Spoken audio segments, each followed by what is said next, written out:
The bear had returned. She could see its dark shape pacing through the edge of the tree line, its massive body barely visible through the swirling snow, but its eyes glowed like embers in the pale winter dusk. Eleanor stood inside the cabin, her breath fogging the cracked window pane, her hands trembling against the rifle she hadn't fired since Missouri. It was the fourth night in a row the beast had circled the clearing, always near dusk, always staying just out of reach, as if it were waiting for something. The first time, she thought it was coincidence, a passing predator drawn by the smell of salt pork or the faint heat leaking from the chimney. But now she knew better. This was no aimless wandering. It was watching her, judging her. Eleanor had lived alone in the Montana woods for 7 months, ever since the marshal at Split River told her the bounty on her head had gone cold. She'd done what she had to do back in Wyoming. She didn't regret that. But hiding wasn't the same as surviving. And surviving in these woods meant learning to read what moved, what shifted, what signaled change. And tonight, the bear's pacing felt different, urgent, nervous. It kept glancing toward the southern ridge, where the pines grew thick and uneven. She followed its gaze once, twice, until something cold sank into her gut. There was something else out there, not just the bear. She stepped outside slowly, rifle low, heart pounding against the wool of her coat. Snow crunched softly beneath her boots, the only sound aside from the wind whispering through bare branches. The bear froze when it saw her. Not aggressive, but still, massive, powerful. Then it turned toward the southern ridge and made a low, guttural sound, half growl, half breath, as if calling her. Then it vanished into the trees. Eleanor should have gone back inside, locked the door, built the fire. But something pulled her forward. That bear didn't come to kill. It came to show her something. And whatever it was waiting in the woods where no sane woman should go. She followed the trail slowly, stepping over fallen limbs and ice patches, until the trees opened slightly, and she saw the first small footprint in the snow. Not a paw, a human child's. And beside it, a tiny handprint in the ice, pressed like a silent cry beneath the branches. Eleanor crouched beside the tiny handprint, her breath catching like a gasp that couldn't quite escape. The snow around it was disturbed in a strange circle, as if someone had been sitting there, curled tight against the cold. No boots, no adult tracks, just those soft indentations, the shape of a child too small to be alone, too still to be playful. The bear had gone silent now, but its trail led deeper into the thicket, broken branches and churned snow forming a path any trapper would recognize. She followed it slowly, heart racing, rifle forgotten in her hand. Every few paces she found another sign, a scrap of cloth snagged on bark, a brittle pine cone crushed beneath a heel too light for any grown man. And then she saw it, the tree. An ancient, lightning-struck pine with a hollowed-out trunk wide enough to fit a barrel.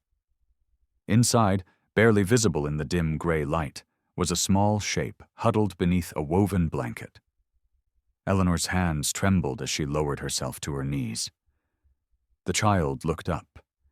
Eyes dark as river stones blinked once, then closed again, as if the act of seeing her had spent the last of his strength.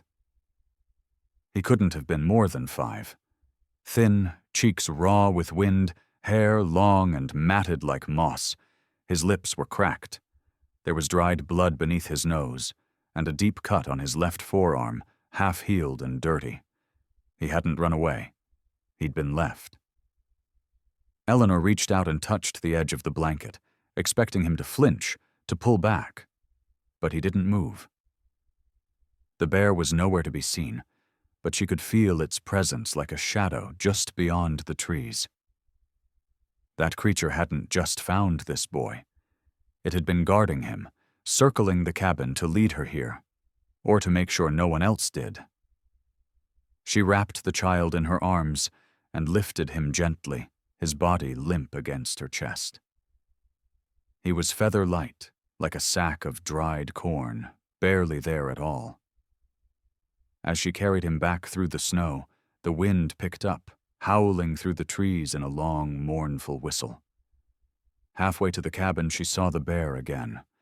It stood on the ridge, massive and silent, watching her with those ember eyes.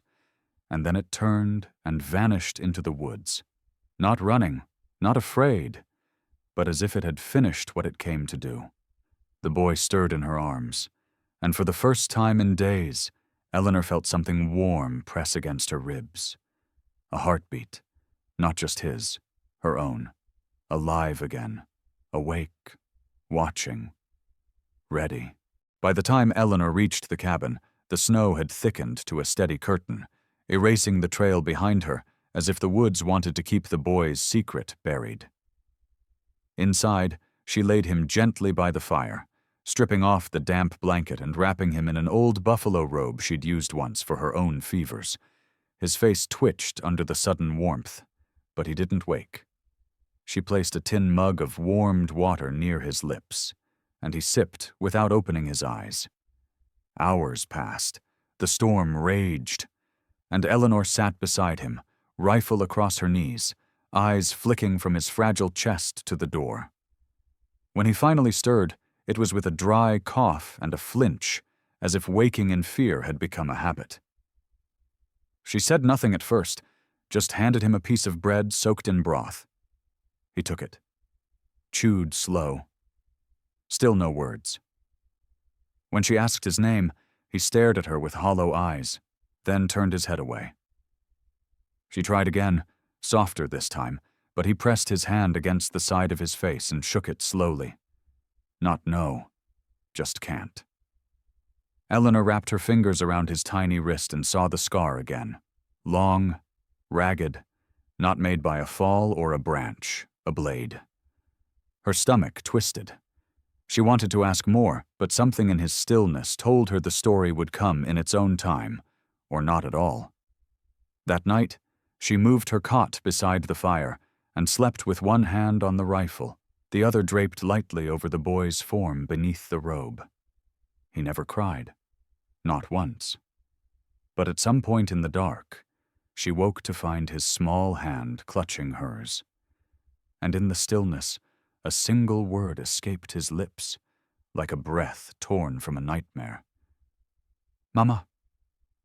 She froze, her hand tightened. He wasn't calling her that. He was remembering. Somewhere out there, someone had called him son. And now he wandered the woods, guarded by a beast too scared to speak. Eleanor stared at the ceiling until dawn cracked pale across the frost-rimmed windows. That morning she chopped extra wood, cooked more stew, sharpened her knife. Whatever this child had run from, or whoever had left him to die, wasn't done yet. You don't carve scars like that into a boy unless you're trying to silence something. But Eleanor James had been running too long herself. And now, for the first time since Missouri, she felt something worth staying put for, something worth drawing a line around. A fire, a heartbeat, a boy. The storm broke just before dawn, and with it came a silence so thick it rang louder than the wind. Eleanor stepped outside into the brittle cold, her boots crunching softly in the thin layer of new snow that glazed the clearing. The bear's prints were gone, erased by the night's fury, but something else remained. Tracks, human ones, leading straight up to the edge of the trees behind her cabin. Not from her, not from the boy. These were heavier, spaced wider, and fresher than they should have been. Someone had come during the storm. Close, watching. She followed them with slow precision, rifle gripped tightly in her hand. The tracks disappeared a few yards into the pines, but not before she counted two distinct sets. One large, booted, deep with weight. The other lighter, pacing beside it.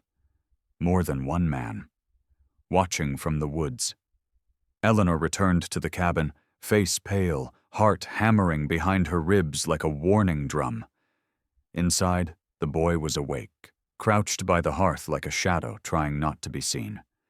His eyes flicked to her, wide and scared, and without prompting, he whispered the first full thing she'd heard since finding him. "They were looking for me." Eleanor knelt slowly beside him. "Who?" He shook his head. "Don't know what they called themselves. But they killed my mama. Thought I was dead."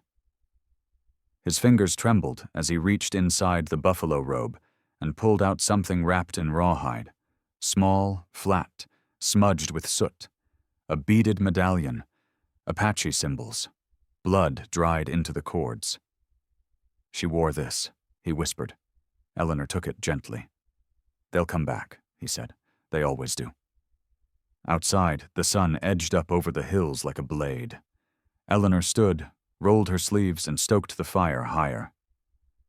"Let them," she said softly. She wasn't a fighter by birth, but she'd become one the day she ran from the bounty on her head and refused to hang for the man she'd killed to survive. She wasn't going to run anymore. That evening, she took the child's hand and walked him around the cabin's edge, pointing to where she'd start digging traps. Then they gathered rocks to reinforce the shutters, tied the horse closer, and spread ash by the back trail so she could see fresh prints in the morning. That night, as the boy slept beneath furs and glowing embers, Eleanor sat by the door with her rifle and stared into the black trees. If the men came, she'd be ready. If the bear returned, she'd thank it. One for watching, the other for warning. The next morning brought smoke, thin, distant, and drifting low against the tree line like a warning. Eleanor spotted it while drawing water from the creek, her eyes narrowing as it trailed skyward from a ridge 2 miles downriver. Not wildfire, a campfire. Controlled. Deliberate. Someone had set up nearby and they weren't hiding it. She dropped the bucket, water sloshing across the frozen mud, and turned back for the cabin with her pulse thudding hot in her ears. Inside, the boy was drawing in the dirt beside the hearth. Circles, stick figures, and one large shape with round ears. "That the bear?" she asked, kneeling beside him. He nodded. "He stayed close for days," he whispered.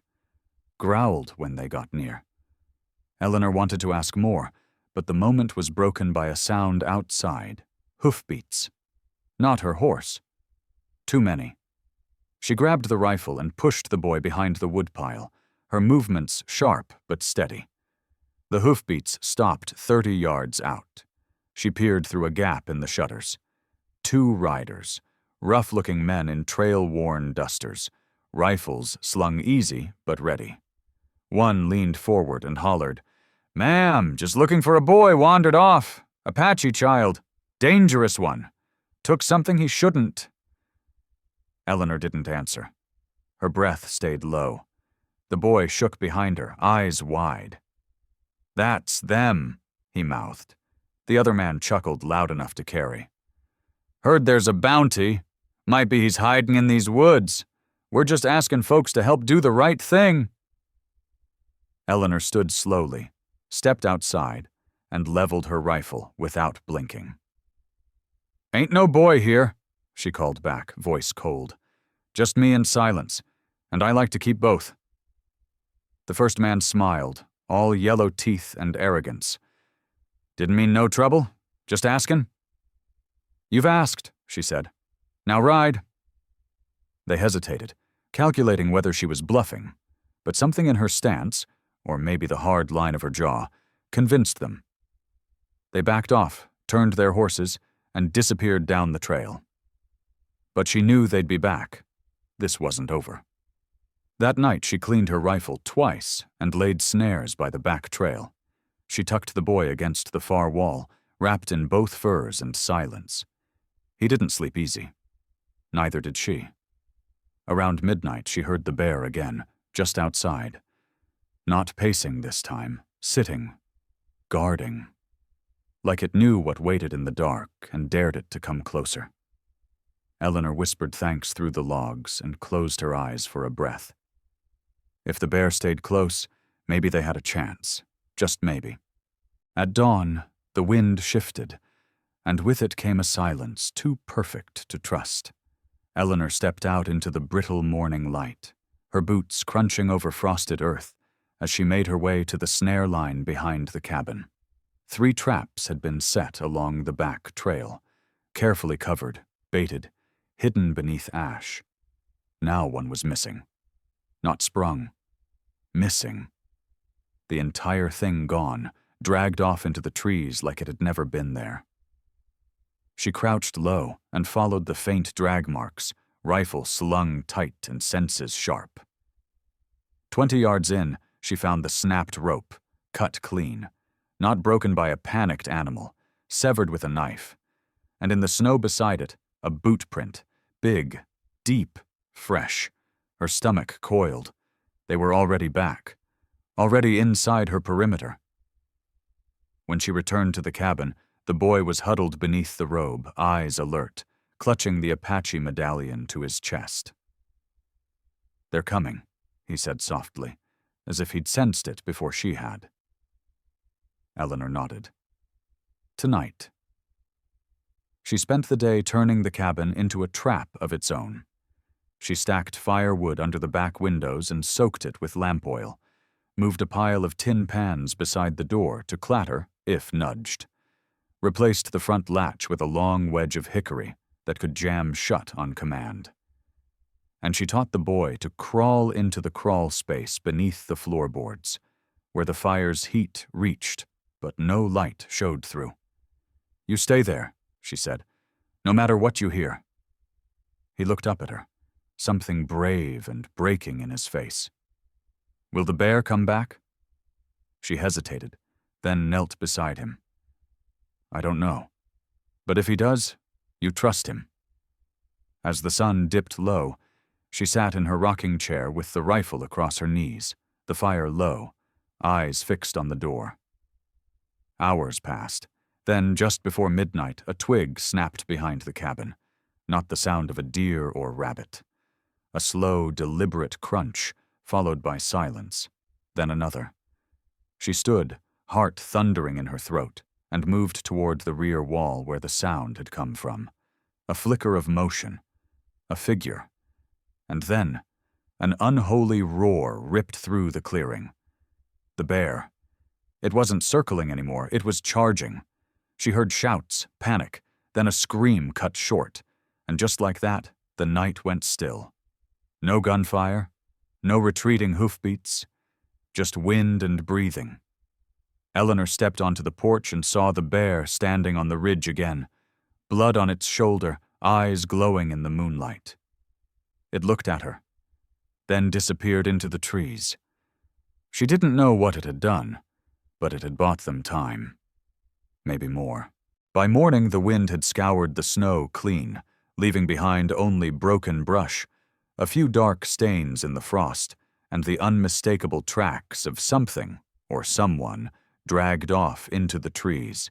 Eleanor followed them as far as she dared, stopping just beyond the ridge where the forest thickened, and a stillness hung heavy. The bear was gone, and so was whatever it had taken. But something told her not all of them had fled. She returned to the cabin to find the boy sitting up by the fire, the medallion still clutched in his hand. He was pale, alert. "They'll send another," he said softly. "The one with the scar. He doesn't speak, but he never stops." Eleanor's spine tightened. "Who is he?" "He was there the night my mother died," the boy said. "He wears a hat with feathers and carries a curved blade. He doesn't talk because someone cut his voice out long ago." Her fingers curled around the rifle. That kind of man didn't retreat.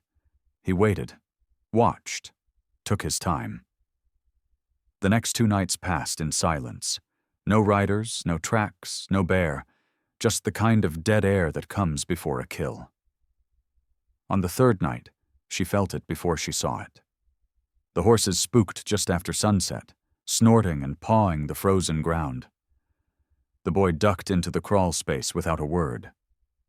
Eleanor barred the door, doused the lamps, and crouched beside the window, rifle ready. Hours passed. Then a sound, soft, wrong, the back latch clicking, though she'd wedged it from inside. She turned just as the door creaked open and a shadow slipped through, tall, wide shoulders and a gleam of metal in one hand. The man with the scar. His face was pale, his eyes hollow, and his neck bore a jagged, puckered scar where a voice should have lived. He raised the blade. Eleanor fired. The shot slammed into his shoulder, but he didn't fall. He staggered forward like a machine powered by rage, swinging the knife with terrifying speed. She fired again. Missed. He lunged. They crashed into the table, the fire spilling sparks across the floor. She reached for the rifle as he grabbed her coat and threw her against the wall. Pain exploded through her ribs. Then a growl. Deep. Too deep for a man. The bear. It was inside. The scarred man turned too late. The beast collided with him like a boulder, crashing them both through the wall in a blur of teeth and fury. Eleanor gasped, crawling to the boy, pulling him out from beneath the floor as the night screamed around them. The bear had come back. And this time, it wasn't guarding. It was avenging. The cabin wall lay half-collapsed, snow drifting through the shattered boards as Eleanor clutched the boy against her chest, her heartbeat thudding like gunfire inside her ears. Beyond the wreckage, the bear stood panting in the clearing, its massive chest heaving, breath steaming in the frigid air. Just beyond its paws lay the scarred man, unmoving, half buried in the snow and blood. Eleanor rose on shaky legs, every muscle aching, but her grip on the rifle was iron. The bear didn't move toward her. It stood guard, eyes on the trees, waiting. She stepped closer, cautious but not afraid, the boy's small hand gripping her coat. The scarred man's blade lay a few feet away, its curved edge glinting red. His body was still. Eleanor nudged it with her boot. No breath, no twitch, just a silent end to whatever evil had brought him here. The bear turned its great head and looked directly at her, those ember eyes carrying something she couldn't name. Not animal instinct, something older, wiser. The boy stepped out from behind her, barefoot in the snow, unblinking. He looked at the bear with no fear, only a deep, fragile calm. "He was with my mother," he said quietly. "He watched them hurt her. He didn't stop them. But the bear, it kept coming back. I think it saw everything." Eleanor swallowed hard, her throat thick. "And now it's over." The bear gave one last huff, a sound almost like a breath of relief, and lumbered into the trees. No growl, no roar, just gone, like mist burning off at sunrise. Eleanor turned to the boy. "We can't stay here," she said gently. "Not now." The cabin was half exposed, the cold creeping in faster by the hour, and somewhere downriver, more men might still come looking. She gathered what supplies she could, dried meat, cartridges, blankets, and wrapped the boy tight before strapping their packs to the mare. They rode west by mid-morning, sticking close to the river, eyes always sweeping the tree line. But the woods remained still. No more hoofbeats, no more smoke, no more glowing eyes in the night. Just silence. That night, by a small fire tucked between boulders, the boy finally gave her his name. "Thomas," he said. Then, after a long pause, "My mother called me Sun Tracker." Eleanor smiled, brushing the hair gently from his face. "She gave you a strong name." The boy looked up at the stars. "Do you think the bear was real?"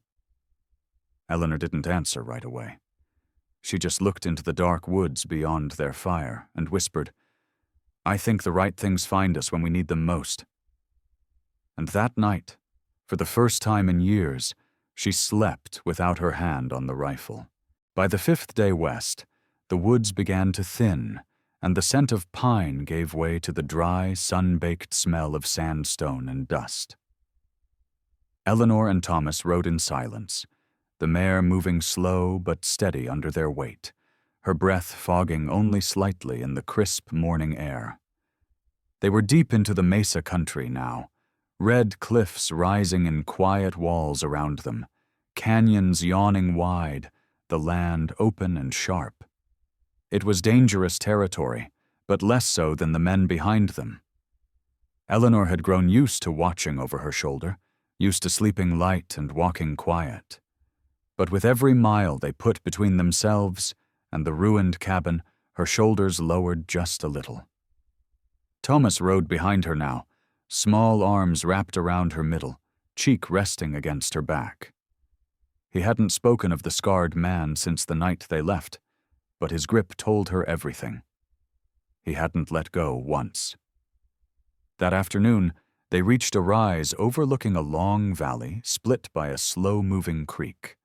At the far end stood a cluster of 3 burnt cabins, blackened beams jutting from the ground like broken ribs.